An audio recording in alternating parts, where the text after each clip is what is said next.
2006 marks another momentous year for EmCare and our parent company, EMSC. The companies have grown and thrived this year as we focus on the core values that have been and will continue to be the foundation of our future. I believe we succeeded because one thing has remained steadfast: our commitment to our caregivers and your ongoing commitment to our patients. The EmCare Commitment to Care Award recognizes one such physician who exemplifies these core values as a clinician and a leader in emergency medicine. I am proud to join everyone in honoring this year's award winner. Welcome to EmCare's 4th Annual Commitment to Care Awards presentation. 2006 has been an extraordinary year for EmCare. Largely through the experienced guidance of our physician leaders, we have had a year of strong contract growth and improved performance. It is because of the dedication of gifted physicians like this year's award recipient that we all succeed. The 2006 Commitment of Care Award winner has devoted his entire career, spanning 3 decades of practice, to improving quality care. In those 30 years, he has personally cared for more than 150,000 patients.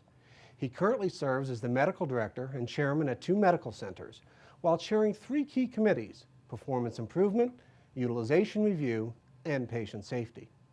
Our recipient holds numerous certifications, including Certified Physician Executive and Diplomat of the American Board of Emergency Medicine, the American Board of Pediatrics, the Pediatric Emergency Medicine Subspecialty Board, the American Board of Quality Assurance and Utilization Review Physicians, and the Risk Management Subspecialty Board.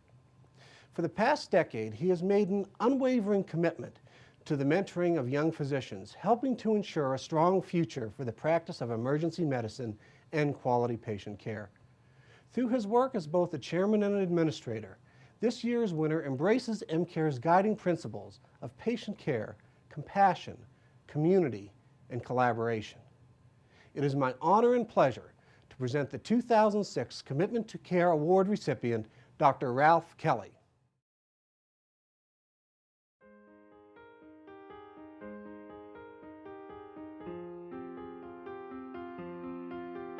Unlike many in our profession, Ralph Kelly did not grow up wanting to be a doctor. I wanted to be a lawyer, but I grew up and realized I had more ethics than would make me a successful lawyer. But even that goal might have been out of reach for the youngest child of an impoverished single mother in rural Mississippi. There was a family of, I always forget if there were 8 or 9 kids, or 10. And his dad passed away when he was young. His mother, at, I don't know, some point when he was about 9, I guess, just found out she had some Social Security money or something coming from the father's death, and she got that money, put the kids all in the car, and drove them to Dallas. A whiz in math, Ralph planned to go into electrical engineering and enrolled at the University of Texas at Arlington. He also enlisted in the Naval Reserves. This was during Vietnam, and I wanted to serve, but I didn't necessarily want to be in Vietnam. So it was in the service that he began to realize his true calling. A transformation occurred between that and college, and I was no longer really interested in that sort of remote science like math and engineering. And so my roommate happened to be pre-med. I'd never even taken a biology course in high school or college, and now I was approaching my sophomore year and decided to take biology, and I was hooked. I applied for a military scholarship program with the United States Air Force and was accepted into it. After finishing school, he applied for residency at the Naval Regional Medical Center in San Diego. So anyway, I actually applied for a residency in pediatrics because this was mid-70s. There was no such thing as an emergency medicine specialty. And so pediatrics appealed to me a lot. It wasn't long, though, before he realized that pediatrics was not going to offer the challenge he was really looking for. One thing that the military does, or they did back then anyway, is that any person who trained in a primary care specialty was also trained as an emergency physician, because in wartime, the primary care doctors, no longer primary care doctors, they're wartime doctors. And so you have to be able to take care of emergencies. So half of your residency is learning your specialty. The other half is learning how to be an emergency physician. So With the goal of eventually moving back to Dallas, he transferred to Shepherd Air Force Base in Wichita Falls. There, he found his true passion.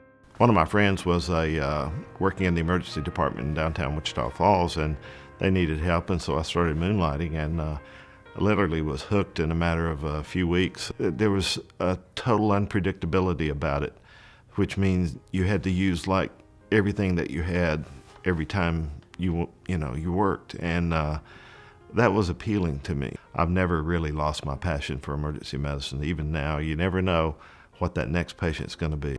The Air Force did more than teach him how to be a doctor. It honed his organization skills and leadership ability, which were soon recognized. After just 3 months in the ER, Ralph was tapped to take over as the department's medical director. He found that being both a talented doctor and a skilled administrator gave him an even greater influence on patient care. When you're taking care of patients, you do impact an individual a tremendous amount, especially if it's a critical patient. And you may see 30 patients a day. You impact that number over a year, 4,000 patients, a lot of patients. But as an administrator, if you put the proper policies and procedures in place, you make sure you get the right staff, you educate them, you impart some of the things that you have learned from experience and didactic material, you can impact that by tenfold. The administrative role also complemented his lifelong love of learning. Dr. Kelly has the dubious distinction of being the physician within EmCare with the most initials after his name. And though we tease him about it, they all mean something. They all mean that he's really taken upon himself to achieve a higher level of understanding and knowledge in the areas of quality utilization, risk management, patient care, and leadership. The administrative role also complemented his lifelong love of learning.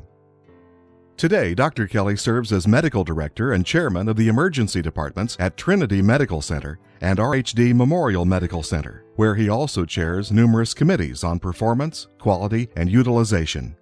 Quality in the emergency room can be judged differently by the patients versus the professionals, but the bottom line is the patient judges his service based on more of what we, the layperson, would judge our service on, and that's timely, quality, caring, communication, and that the fact is when it's all said and done, they feel better or they get their medical problem addressed.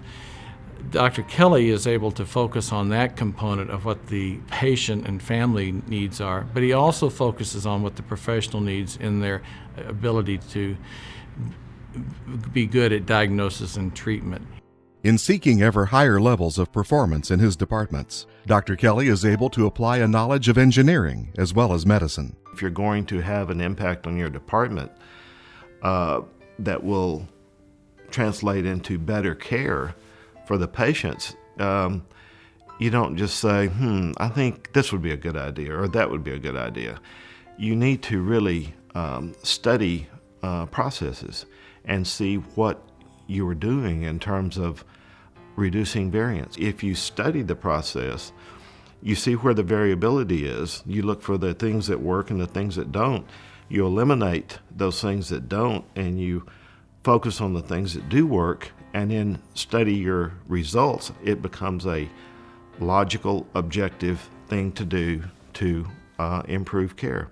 Getting physicians to understand that even though they may care greatly for their patients, if they're not caring for them in an efficient way and in a way that yields positive results, then they're not practicing to their optimum level. And that's why I'm interested in quality and utilization. Whatever Ralph undertakes, he does with the commitment to be successful, and his track record proves that. He is a gentleman that is very focused on quality. As you can see from his curriculum vitae, he's done many continuing educations and additional certifications to strengthen his knowledge in the area of quality. What makes Dr. Kelly different, I believe, is his true commitment to quality, patient care, safety, risk management, not only informally through his tenure and his time seeing patients within EmCare, but also his formal education and efforts that he's made on behalf of gaining the knowledge to that end. He also has the cognitive acumen to pull together lots of information, put it in a nice package, process it, and make a good decision. Part of that decision is getting input from the right people, and he is very good at bringing everybody to the table, getting the input, and leading the team forward. Of perhaps even greater long-term importance is his dedication to passing his knowledge along to younger physicians. Dr. Kelly has mentored many young physicians in leadership roles in emergency departments. He has provided them with practical tools, knowledge, advice, and counsel. He has touched many in the emergency medicine world. Ralph was medical director at Trinity Medical Center as well as RHD, but I was at Trinity Medical Center in Carrollton, Texas for probably about 6 years working directly under Ralph. He chose me as vice chairman probably about 3 years after my stint there as just a regular staff physician, and brought me into the fold of how to begin doing some administrative work, how to do QA and quality improvement processes, how to start interacting on a higher administrative level with different hospital committees. He has a presence about him that really demands respect, not only of his peers, but from nursing, from administrators. He's a guy that you can really trust and can trust to do the right thing. Overall, what makes Dr. Kelly a great doctor is his real commitment to patient care, quality, and really his dissemination of that knowledge to everyone around him. He's mentored numerous physicians along the way here with EmCare, and really has maintained a consistent culture of patient care being the first and foremost in our business. Dr. Kelly's commitment to caring is based on a remarkably simple philosophy and confirmed by an even more remarkable fact. I was taught this by a professor when I was a med student. It was our 3rd year. And he said, if you listen to your patients, they will tell you what's wrong with them. So I've relearned that many times over. And as a result, I have never been sued for malpractice despite 27 years in the emergency department and about 160,000 patient contacts. And the average rate for ER physicians is 1 per 12 or 15,000. I don't think it's because I am the best clinical doctor out there. I do think it is because I talk to my patients and listen to them, and I treat them as a fellow human being. He's paramount in EmCare's philosophy and culture of providing great care to patients. I try to learn everything I can from him so that I can be a better leader. I'm proud of him. All of his kids are proud of him. Dr. Ralph Kelly is a class act.